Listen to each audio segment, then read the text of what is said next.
नमस्कार, मैं दीपक शर्मा और मेरे YouTube मंच पर आपका स्वागत है। दोस्तों, अगर आप मोदी जी के पिछले 9 साल की गवर्नेंस को देखें, उनके राज को देखें, शासन को देखें, तो मुसीबतें मोदी जी पर आती रहीं, बड़ी बड़ी मुसीबत आती रहीं। लेकिन हर मुसीबत का उन्होंने कोई ना कोई तोड़ निकाला, कोई ना कोई हल निकाला और फिर आगे बढ़ गए। मिसाल के तौर पर अगर आप देखें राफेल कांड, अभी जो राफेल का मुद्दा था, विमान का खरीद का, भ्रष्टाचार के बड़े गंभीर आरोप थे और तब अडानी नहीं थे, तब अनिल अंबानी थे। लेकिन मोदी जी ने इस बड़ी मुसीबत का हल ऐसे ढूंढा कि उनको सुप्रीम कोर्ट के चीफ जस्टिस ने, जी हाँ, रंजन गोगोई ने क्लीन चिट दे दी और मुसीबत खत्म, मोदी आगे बढ़ गए। एक ऐसी ही मुसीबत या सबसे बड़ी मुसीबत पहली सरकार की, मोदी की, पुलवामा पे हमला हो गया। और जब पुलवामा पर हमला हुआ, सामने चुनाव थे, ऐसा लग रहा था कि मोदी जी अब बिखरने वाले हैं, क्योंकि वो 3-4 राज्यों के चुनाव हार चुके थे। लेकिन फिर इन साहब की मदद से मोदी जी ने पाकिस्तान पर सर्जिकल स्ट्राइक एग्जीक्यूट की और मुसीबत से आगे बढ़ गए। आप यूं कह सकते हैं कि मोदी ने अब तक जो भी प्रॉब्लम आई, उन प्रॉब्लम्स को अपॉर्चुनिटी में कन्वर्ट करने की कोशिश करी। क्या, जैसे कि मोदी कहते हैं, आपदा में हमेशा अवसर ढूंढने की कोशिश की।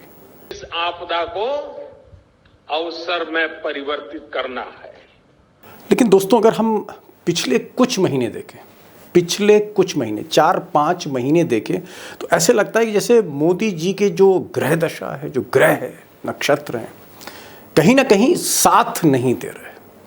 मिसाल के तौर पर जो भी मुसीबत आ रही है उनके सामने, पहले से ज़्यादा बड़ी है और मोदी जी किसी भी प्रॉब्लम का, मुसीबत का हल नहीं ढूंढ पाए, तोड़ नहीं ढूंढ पाए।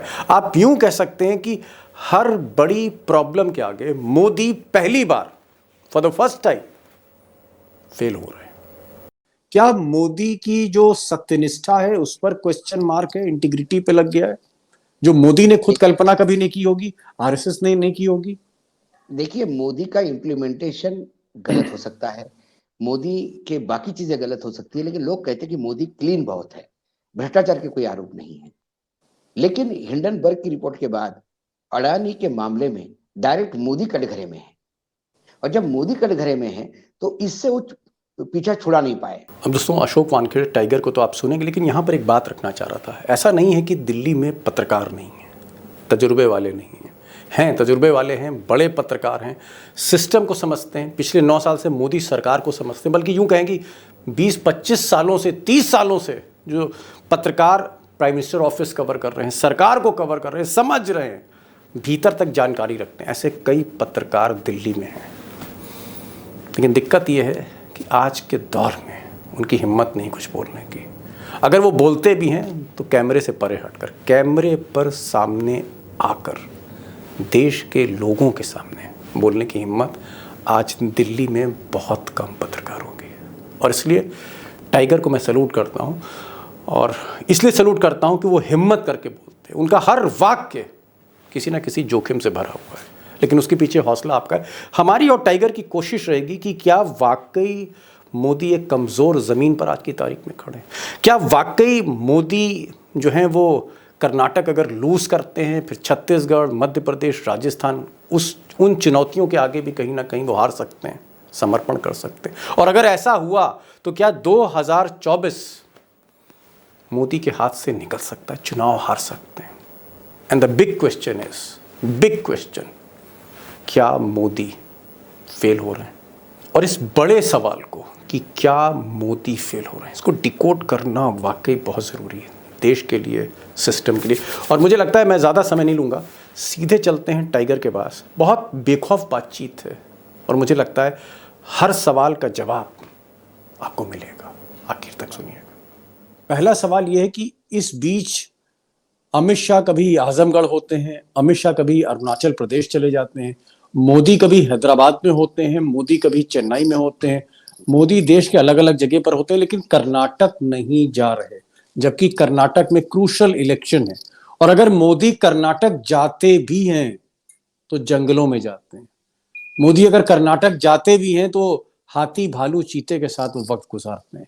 आपको क्या लग रहा है कि उनको लग रहा है कि कर्नाटक में क्या होने वाला है, या मोदी की जो पर्सनालिटी है वो कर्नाटक में बीजेपी के अंदर जो घमासान है, आज की तारीख में मोदी उस घमासान को, Yeddyurappa versus the rest in BJP in Karnataka, क्या मोदी धीरे धीरे आपको लगता है कि कर्नाटक उनके हाथ से निकल रहा हो, इसका एहसास है, और मोदी को एहसास 2024 का भी है? क्या लग रहा है आपको? देखिए, विगत कुछ चुनाव से, खासकर जब गुजरात, हिमाचल प्रदेश और दिल्ली के चुनाव हुए, और दिल्ली के नगर निगम के चुनाव को हम बड़ा इसलिए मानते हैं कि नगर निगम के पास दिल्ली सरकार से भी ज्यादा अधिकार है, तो एक बड़ा है, 15 साल से वहां बीजेपी थी। तो जब आप गुजरात में ऐतिहासिक जीत लेते हैं और जब आप हिमाचल और दिल्ली में हार जाते हैं, तो भले ही वो गुजरात की जीत को बड़ा चढ़ा के बता रहे थे, लेकिन अंदरूनी अंदरूनी उनका एक असेसमेंट ये भी था कि अब मोदी ब्रांड को मार पड़ रही है। वो मोदी ब्रांड जितना चलना चाहिए वो चलता दिखाई नहीं दे रहा है। आप यदि यूपी के चुनाव करें तो यूपी में सरकार वापस आ गई, लेकिन मोदी जी 3 दिन तक बनारस अपने लोकसभा क्षेत्र में थे, साथ में गली कुचे चाय की दुकानों पे गए, बहुत प्रचार किया, लेकिन वहां 54 में से करीब 27 सीटें समाजवादी पार्टी लेके गई। तो ये ब्रांड क्या वीक हो रहा है? क्या 2024 के पहले मोदी का ब्रांड कमजोर हुआ? इस परसेप्शन के साथ यदि विपक्ष लड़ता है तो इसमें क्या होगा? तो मुझे लगता है कर्नाटक की खबरें जैसी आपके पास है, हमारे पास है, हमारे से पहले बीजेपी के पास है। वो भी जानते हैं, उनके गोदी मीडिया भी जानते हैं, जो सर्वे आ रहे हैं कहीं ना कहीं बीजेपी बैकफुट पे है। और बैकफुट पे इतनी इसमें 2-3 कारण है। बैकफुट पे जो है उसके 2 कारण हमने कई बार गिनाए, लेकिन अभी बीजेपी की, जब तक हम इस कार्यक्रम में बैठे हैं, अब तक बीजेपी की एक भी उम्मीदवार अनाउंस नहीं हुआ है। सिर्फ मुख्यमंत्री के बारे में बोला गया कि वो फला फला जगह से लड़ेंगे, बाकी कोई उम्मीदवारों की लिस्ट नहीं है। जबकि कांग्रेस की करीब करीब 200 सवा 200 की लिस्ट, 200 के आसपास की लिस्ट घोषित हो चुकी है, और बहुत अच्छे कैंडिडेट दिए, ऐसे लोगों का वहां का विश्लेषकों का मानना है। अब प्रॉब्लम क्या है? कांग्रेस में इतना आत्मविश्वास है जीत को लेके कि उन्होंने उम्मीदवार घोषित कर दिए।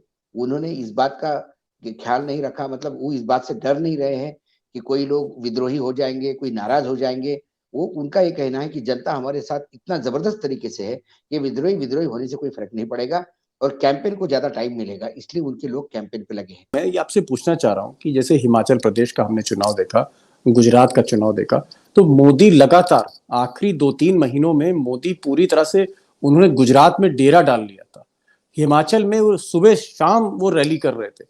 लेकिन इधर हमने देखा कि शुरू में, आज से 2-3 महीने पहले तक या महीने भर पहले तक, मोदी लगातार जा रहे थे, अमित शाह लगातार बैंगलोर जा रहे थे, मैसूर जा रहे थे, शिमोगा जा रहे थे, कर्नाटक के अलग अलग भागों में जा रहे थे।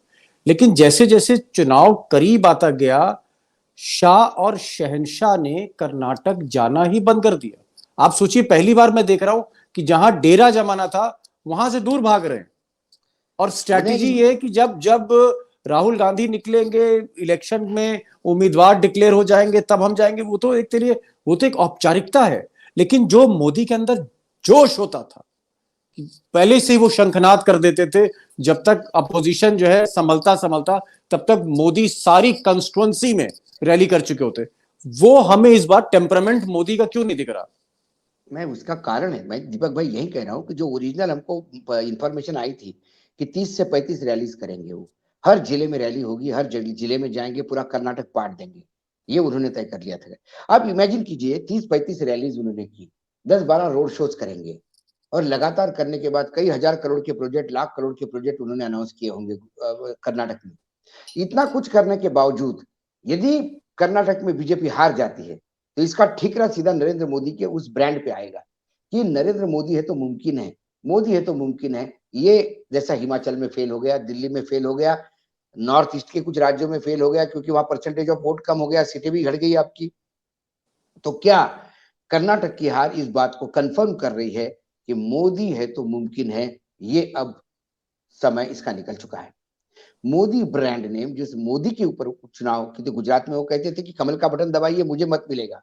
क्या कर्नाटक में ये बोलने की स्थिति में है कि कमल पे बटन दबाइए मुझे मिलेगा? ये बोलने की स्थिति में है, और उसके बाद यदि हार गए तो वो रिजेक्शन नरेंद्र मोदी का होगा। इसलिए बीजेपी बहुत कॉशियस खेल रही है कि क्या ये मोदी का ब्रांड इतना यूज करना है, कि मोदी को थोड़ा सा बाहरी रखना है, ताकि कल हार भी गए तो ये मोदी का ठिकरा मोदी जी पे नहीं आएगा और ये हार का ठिकरा जो है वो किसी और के पड़ेगा।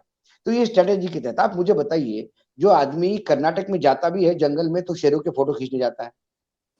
अब भाई आपने कर्नाटक में गए तो वहां पॉलिटिकल स्टेटमेंट देना था, क्योंकि आप तो हर जगह पॉलिटिकल स्टेटमेंट देते हैं। क्या आपको लगता है, मतलब ये जो मैं उनका चेहरे पे ये जो एक भाव देखता हूँ, निराशा के भाव, हताशा के भाव, हर भाषण में कहना कि विपक्ष जो है मुझे धमकी दे रहा है, विपक्ष कह रहा है कि मोदी तेरी कब्र खुदेगी, ये घूम घूम के वो कह रहे हैं आजकल। और वो नारा बोलते हैं, मोदी तेरी कब्र खुदेगी। मैं एक चीज पूछना आपसे चाह रहा हूँ, क्या अडानी वाला जो मामला था जिस पर मोदी पर बहुत ही व्यक्तिगत आरोप लगे भ्रष्टाचार के और उनकी घेराबंदी हुई और पार्लियामेंट में पहली बार अपमान के घूंट मोदी को पीने पड़े, और अभी वो अडानी से संभल ही रहे थे कि ये डिग्री कांड आ गया, और डिग्री में जिस तरह से रोज खुलासे हो रहे हैं कि मोदी जी की डिग्री जेन्युइन नहीं है, मोदी जी की डिग्री जो है वो फर्जी हो सकती है, मोदी जी ने परीक्षा पूरी नहीं दी थी, कोई कह रहा है कि मोदी जी जो है वो वहां यूनिवर्सिटी गए नहीं थे, किसी ने कहा फीस नहीं जमा करी, किसी मतलब 10 तरह के मिथ्या आरोप लग रहे हैं। और आपको क्या लगता है कि डिग्री, अडानी और जिस तरह के जो उन पर इल्जाम लग रहे हैं, और खासकर जितने भी तोहमतें लग रही हैं बहुत पर्सनल लेवल पर है, क्या मोदी की जो सत्यनिष्ठा है उस पर क्वेश्चन मार्क है, इंटीग्रिटी पे लग गया है, जो मोदी ने खुद कल्पना कभी नहीं की होगी, आरएसएस ने नहीं की होगी?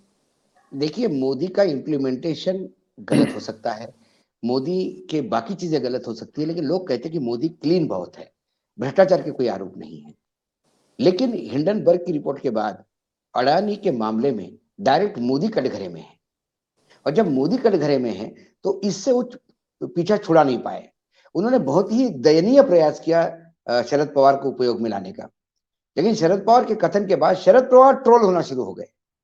शरद पवार को सारे राज्य में सवाल पूछने लगे, ये क्या बात है भाई, आपने कहा वो तो विकास का द्योतक है, कौन सा विकास किया उस लाला ने, वो तो उतने जो करोड़ों रुपए, हजारों करोड़ रुपए आ गए मार्केट शेयर मार्केट कंपनियों की, वो किसका है बताइए, आप एहसान कर रहे हैं क्या देश पे? ये सवाल जब लोग पूछ रहे तो अब बैकफुट पे, मतलब शरद पवार को समझ में नहीं आ रहा है, अच्छी खासी इमेज थी उसको डेंट लगा। उसके बाद उन्होंने कहा कि डिग्री की वजह से थोड़ी ना प्राइम मिनिस्टर है, हम कोई नहीं कहते, आप भी पत्रकारिता कर रहे हैं, मैं भी पत्रकारिता कर रहा हूँ, मेरी डिग्री थोड़ी है मेरे पास जो डिग्री पत्रकारिता कर रहा हूँ। लेकिन कल मैंने कहीं नौकरी पाने के लिए एफिडेविट दे दिया कि मेरे पास डिग्री है और डिग्री है नहीं, तो सवाल उसके बाद मुझे जेल ही जाना पड़ेगा ना दीपक भाई, गलत एफिडेविट देने के लिए। तो सवाल जो है उसको साइड ट्रैक करते हैं। अडानी पे सवाल शेल कंपनियों का है, बाकी कोई सवाल नहीं है। बाकी जितने भी आरोप लगे हिंडनबर्ग में, हम बोलते कि सभी उद्योगपतियों पे लगते, छोड़ दीजिए उसको। ये जो मेरे हिसाब से जो 80,000 करोड़ रुपए जो लगा है उनके कंपनियों में, 10 कंपनियों का, उनका माए बाप कौन है, ये सवाल पूछ रहे हैं बस, और कुछ नहीं। और यदि ये मनी तो ब्लैक मनी है, तो फिर ये व्हाइट ब्लैक जाके व्हाइट होके आता, फिर हमारे देश क्या कर रहा है? जो ब्लैक मनी बाहर से स्विट्जरलैंड से लाने वाले थे, 2014 के बड़े बड़े घोषणाएं थे, ये तो अपना ही ब्लैक व्हाइट हो रहा है, उस पर जवाब दे। एक वो है, इसमें अडानी जी को कौन गलत कह रहा है? भाई तुम्हारे पास शेल कंपनियां, जो पैसा है तो बता दीजिए, अडानी पाक साफ है, खत्म हो गया, आप म्यूट है। डिग्री की आप बात कर रहे हैं, क्योंकि डिग्री एक बहुत ही हॉट और ट्रेंडिंग टॉपिक है इस वक्त, और एक ऐसा है कि हर आदमी डिग्री के लिए संघर्ष करता है, स्ट्रगल करता है। हर आदमी जो पढ़ा लिखा है, लिटरेट है, ग्रेजुएट है, डिग्री लेता है वो। यहाँ पर मैं देख रहा हूँ कि जब डिग्री की बात आई तो गुजरात विश्वविद्यालय हाईकोर्ट चला गया। सोचिए, गुजरात यूनिवर्सिटी हाईकोर्ट गया और हाईकोर्ट में कहा कि साहब हम नहीं दिखाएंगे केजरीवाल को डिग्री। और उसके बाद उसी मुकदमे में तुषार मेहता, जो इस देश के सॉलिसिटर जनरल हैं, इस देश के सबसे ताकतवर वकील हैं, जिनको गुजरात के मामले में नहीं जाना चाहिए था, वो वहां अपीयर होते हैं। मोदी के सबसे खास, सबसे ताकतवर वकील एक डिग्री के छोटे से मामले में। ये ऐसा ही है कि भाई वानखेड़े साहब, टाइगर आपका मेरे को आधार कार्ड देखना है, और मैं कपिल सिब्बल और दुनिया के सबसे बड़े वकील हरीश साल्वे को खड़ा कर दूं उसमें, आप अपनी तरफ से खड़ा कर दें।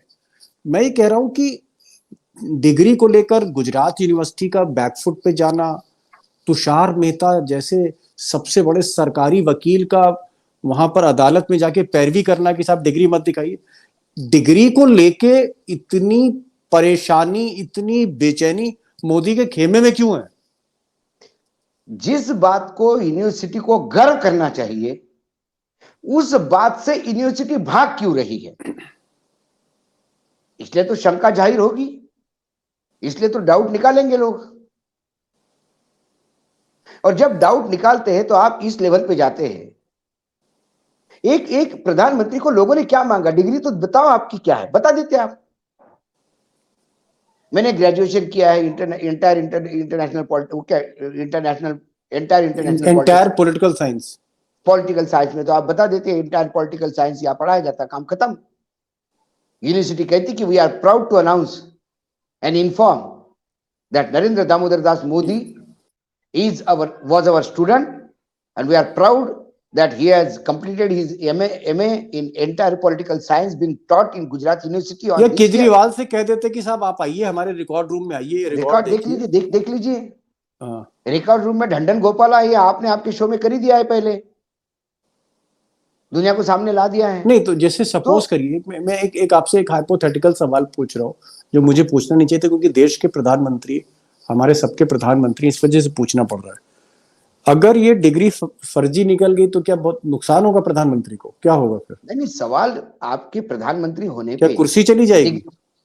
नहीं जा सकती है कुर्सी, उसका कारण है, कारण मुकदमा हो जाए।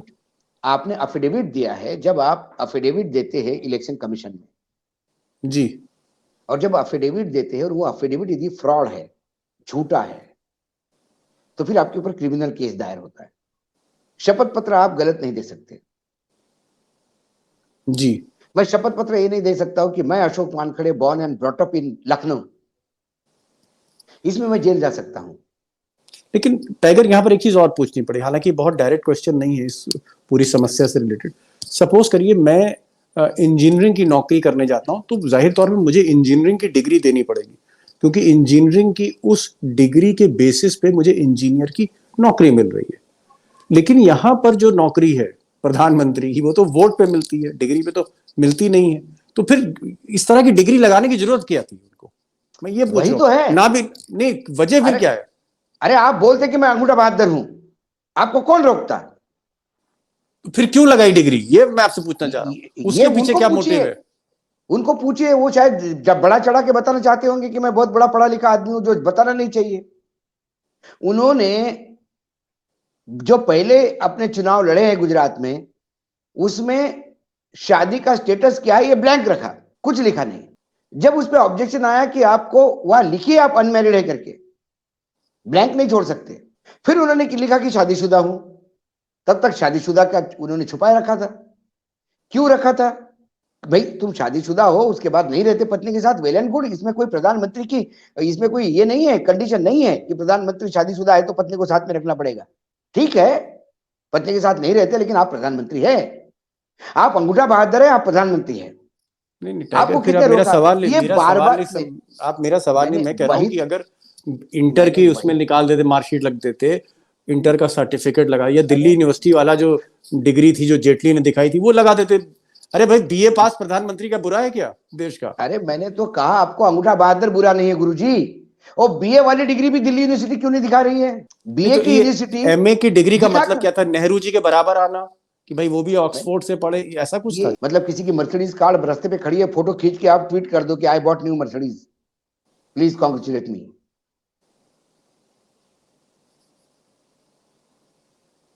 लेकिन आप जब मर्सिडीज को कहीं गिरवी रखेंगे तो कागज तो देने पड़ेंगे जी गुरु जी आपको।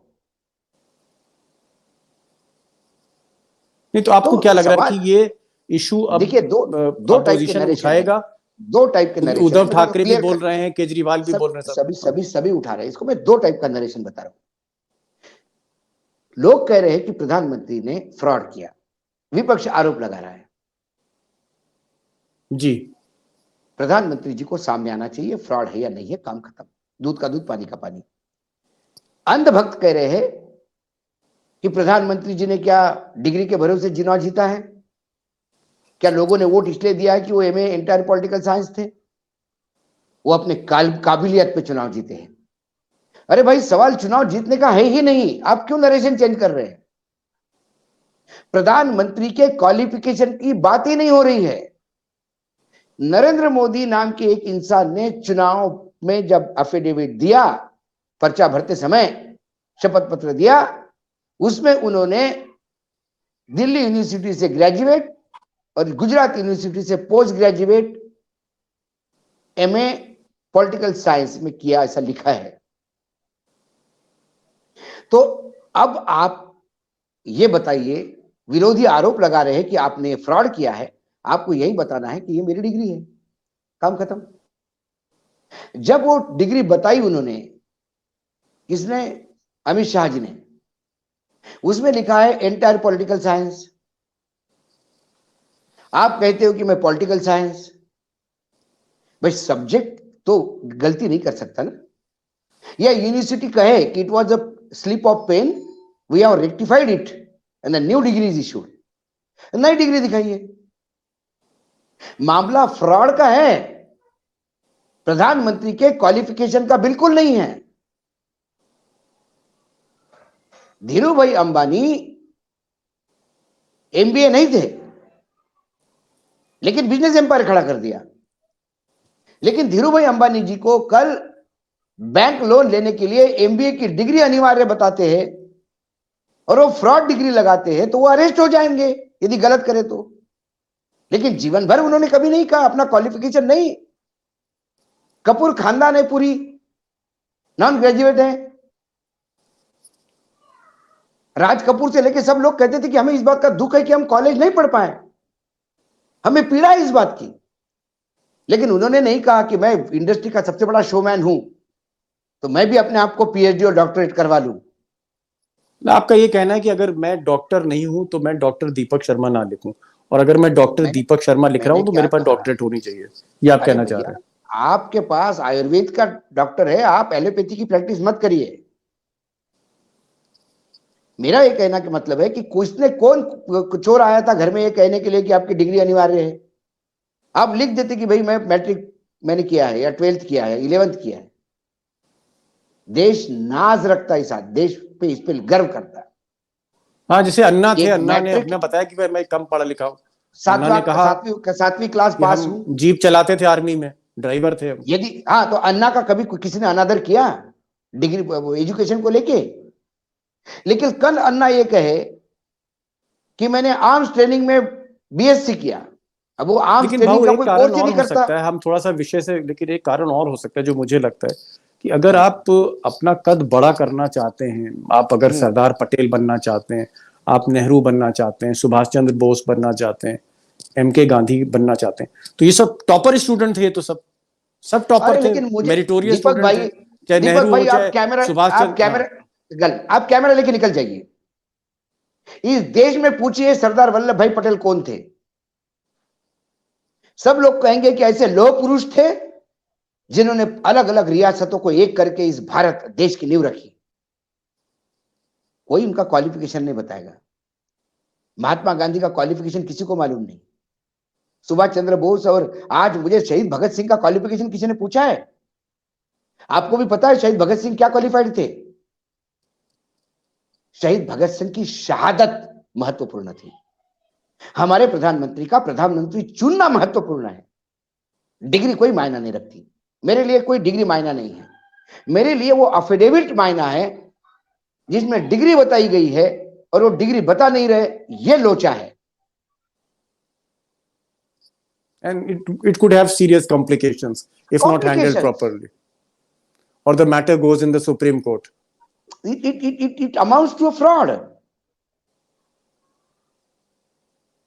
आपको क्या लगता है? चलिए, अब ठीक है, डिग्री है उनकी, अब हम तो प्रार्थना ही करेंगे ईश्वर से कि मोदी जी की डिग्री सही निकल आए, क्योंकि हम लोग अगर विदेश जाएंगे तो बड़ी बेइज्जती होगी, सभी की बेइज्जती होगी कि भाई, तो हम तो चाहते हैं कि भाई किसी का अपमान ना हो, किसी भारतीय नागरिक का, और सब कोशिश करें कि हमारे देश के प्रधानमंत्री की डिग्री सही हो। ये मैं दिल से कह रहा हूँ आपसे, आप भले लगे कि मैं मजाक कर रहा हूँ। अब आते हैं दूसरे विषय पे। मैं बार बार मैं कह रहा हूँ कि मेरा देश का प्रधानमंत्री विदेश जाता है तो कोई उनके यहाँ नहीं लिखता, या प्रधानमंत्री नरेंद्र मोदी के बारे में ये नहीं कहते कि प्रधानमंत्री Narendra Modi the honourable prime minister of India, MLLB, कोई नहीं कहता सर, कोई किसी के बारे में नहीं कहता। इंदिरा गांधी की डिग्री किसी को पता नहीं थी, इंदिरा गांधी कितनी पढ़ी है किसी को मालूम नहीं। चलिए मैं राजीव गांधी असली पायलट सवाल थे, पे आता सबको मालूम है। तो सवाल सवाल फिर मैं कह रहा हूं, नरेशन बदलने का प्रयास कर रहे हैं लोग। सवाल डिग्री का नहीं है, सवाल उस एफिडेविट का है। वो सही है या गलत है ये बता दे, काम खत्म।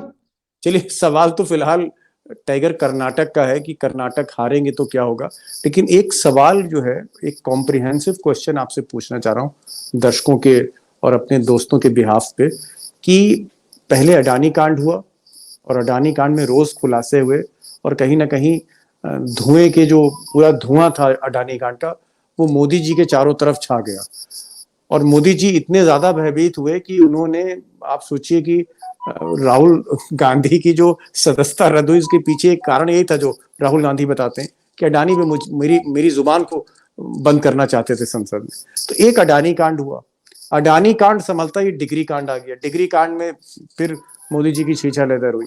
अब ये कर्नाटक आ गया है, कर्नाटक में भी जो ओपिनियन पोल आ रहे हैं वो कह रहे हैं कि भाई मोदी जी इसको जो है कहीं हार ना जाए, बीजेपी हार ना जाए। आपको लगता है कि एक के बाद एक बाउंसर्स आ रही हैं, कहीं अडानी की बाउंसर, कहीं डिग्री की बाउंसर, कहीं कर्नाटक की बाउंसर, और मोदी घिरते चले जा रहे हैं? मोदी घिरते ही नहीं चले जा रहे हैं, मोदी बचने का जो दयनीय प्रयास कर रहे हैं वो भी भोंडा साबित हो रहा है। शरद पवार को आए बचाने के लिए डिग्री को लेके। शरद पवार को सब विपक्ष ने कहा कि वो आपके विचार हो सकते हैं, हमारे विचार नहीं। विपक्ष एकता जिंदाबाद, सारे लोग एक तरफ है। अब जब उद्योगपति की बात आई तो गुलाम नबी आजाद को लेके आए। अब गुलाम नबी आजाद कहते कि विदेश जाते हैं तो ये उद्योगपतियों को मिलते हैं। अरे बाबा, अडानी जी पे जब आरोप लगे तो अडानी जी के नरेंद्र मोदी जी के एस्टेब्लिश संबंध है, ये सारे दिन फोटोग्राफ से लेके उनका विदेशी डेलीगेशन में जाना, उनका इनके प्लेन में घूमना, ये एस्टेब्लिश है। राहुल गांधी का नाम लेके एस्टेब्लिश करें। अडानी की जो 10 कंपनियों ने शेयर लगाया है, उन कंपनियों का नाम, उनका शेयर कितना इन्वेस्टमेंट है और उतना अपना पोर्टफोलियो की कितना परसेंट है, ये सबके हाथ में कागज है, clear cut black and white में है। तो ये बोल दे कि राहुल गांधी दाऊद इब्राहिम से मिले, राहुल गांधी फला से मिले, राहुल गांधी इससे मिले, राहुल गांधी माल्या से मिले, राहुल गांधी चौकसे से मिले। चलिए मैं समझ रहा हूं आपकी बात। ये आप बताइए ना, आप अवंचित उद्योगपतियों से मिले। इस देश में कौन अवंचित उद्योगपति है, जरा बता दे। ठीक है, मैं आपकी बात समझ गया प्रयास है टाइगर, मैं आपकी बात समझ गया। आप कह रहे हैं कि मोदी जी की स्थिति इतनी ज्यादा कमजोर विकेट पर है कि वो कभी शरद पवार को रनर के तौर पे रखते हैं, कभी गुलाम नबी आजाद को रनर रखते हैं, मतलब उन सबकी मदद ले रहे हैं, और जिनकी मदद ले रहे हैं उनको भी ट्रोल किया जा रहा है, यानी उनकी फजीयत हो रही है। अब एक फाइनल क्वेश्चन है आपसे, और मैं चाहूंगा बड़ी ईमानदारी और बड़ी जो आपका एक हमेशा अंदाज रहा है हिम्मत वाला, 56 इंच की छाती जैसा जो आप बोलते हैं, क्या हम ये मान लें जो पिछले 3-4 महीने से देश में घटनाक्रम है, जहां हम राहुल का पॉपुलैरिटी चार्ट बढ़ता देख रहे हैं, जहां विपक्ष एक छतरी के नीचे आ रहा है, आपको लग रहा है कि 3-4 महीने से जिस तरह से इस देश में घटनाक्रम हो रहा है, लोगों का माइंडसेट तेजी से बदल रहा है, मोदी मुसीबत में आपको फंसते हुए दिख रहे हैं, और आपको दिख रहा है कि कहीं ऐसा ना हो जाए कि मोदी की जो सीट है लोकसभा में 220, 215, मतलब मोदी की गिनती सीमित ना हो जाए, मोदी चुनाव ना हार जाए 2024 का, ऐसा लग रहा है आपको? बिल्कुल लग रहा है, और ये मोदी जी भी जान गए हैं। गुजरात की जीत के बाद उन्होंने संगठन के तमाम लोगों से मीटिंग लेके बुरी तरह से लताड़ा हिमाचल और दिल्ली के हार को लेके, और उन्होंने ये भी कहा कि हर जगह मोदी मोदी कैसा जाएगा। लोकसभा चुनाव यदि इसी पैटर्न पे हम लड़ेंगे तो मैं हर स्टेट में कितना समय दे पाऊंगा, आप लोग क्या कर रहे हैं। ये उन्होंने जानते हैं, क्योंकि वो जानते थे कि गुजरात की जीत यूं ही नहीं मिली। गुजरात के लिए उनको क्या पापड़ बेलने पड़े ये मोदी जी जान चुके थे। ऐसे यदि हर राज्य में पापड़ बेलने पड़ेंगे तो लोकसभा चुनाव नहीं निकाल पाएंगे। मीटर तब से डाउन हुआ है। उसके बाद मीडिया में दिखाने के लिए आप जश्न कितना भी बड़ा मनाओ, लेकिन हिमाचल की हार और दिल्ली की हार, ये तो कहीं बहुत बड़ा नासूर बन के अंदर पल रहा है। और कर्नाटक की हार होते से वो तो एक कैंसर जैसा स्प्रेड होगा फिर हर जगह। और जब आपका ब्रांड चलना बंद हो जाता है तो फिर क्षेत्रीय सत्रप आवाज करना शुरू कर देते हैं। यानी हम ये मान लें कि Modi is in trouble, yes, Indira Gandhi ji के समय जब इंदिरा गांधी ताकतवर थी तो सारे नीचे मुंडी करके आर के धवन का भी तब नाम चलता था। और जब कांग्रेस वीक हो गई तो राहुल गांधी को ही नसीहत देने वाले दसों पैदा हो गए कुकुर मुत्ते जैसे, और आज खुल के खिलाफ बोल रहे हैं इसलिए कि केंद्र में राहुल गांधी अशक्त है। जिस दिन राहुल जी। गांधी सशक्त हो जाएंगे उस दिन यही लोग राहुल गांधी के कसीदे पढ़ते हुए नजर आएंगे। तो मोदी जी का भी ऐसा है, यदि कर्नाटक जीत जाते हैं तो मोदी जी डंके की चोट पे वापसी होगी, और यदि कर्नाटक हार जाते हैं तो फिर उल्टी गिनती शुरू, और 2024 में 200 के आसपास सीटें फिर रह जाएंगी, ऐसा लगता मैं है। समझ गया टाइगर, आप ये कह रहे हैं कि जो सत्ता है, सियासत है, चाहे आप प्रधानमंत्री रहें चाहे आप मुख्यमंत्री रहें, सत्ता जो है पावर का खेल है, ताकत का खेल है, और इस पावर के खेल में मोदी जी के हाथ से पावर धीरे धीरे निकल रही है, और कर्नाटक की पावर अगर निकल गई तो 2024 पर इसका बहुत बड़ा दुष्प्रभाव पड़ेगा। ये आप कहना चाह रहे थे। बहुत बहुत शुक्रिया टाइगर, आप आए, आपने एनालिसिस दी, और एक बार फिर से ये हमें लगता है कि आने वाले समय में अडानी, डिगरी, कर्नाटक सारे परिणाम सामने होंगे, और ये जो परिणाम है ये मोदी के कद को बताएंगे कि मोदी का कद बढ़ रहा है, मोदी का कद वही है जो 2019 में था, या कद घट रहा है उनके सियासत का। बहुत कुछ तय होगा। बहुत बहुत शुक्रिया आप इस प्रोग्राम में आए। धन्यवाद।